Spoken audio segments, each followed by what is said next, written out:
Looking for the perfect sound for your next project? Here's how to purchase and download content on Feeturre. In this video, I'll guide you through how to browse, purchase, and download content from the Feeturre marketplace. Start by going to the marketplace page. Scroll through the listings and explore available content.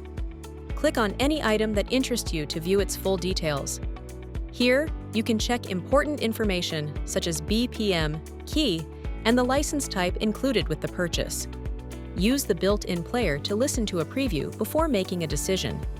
Once you're ready, click on Buy Now button. Next, select your payment method, accept the terms, and click Pay. A confirmation will appear. Check the details and click Send. Your payment will be processed, and you'll receive a transaction hash. Click Continue to Order to view your completed order.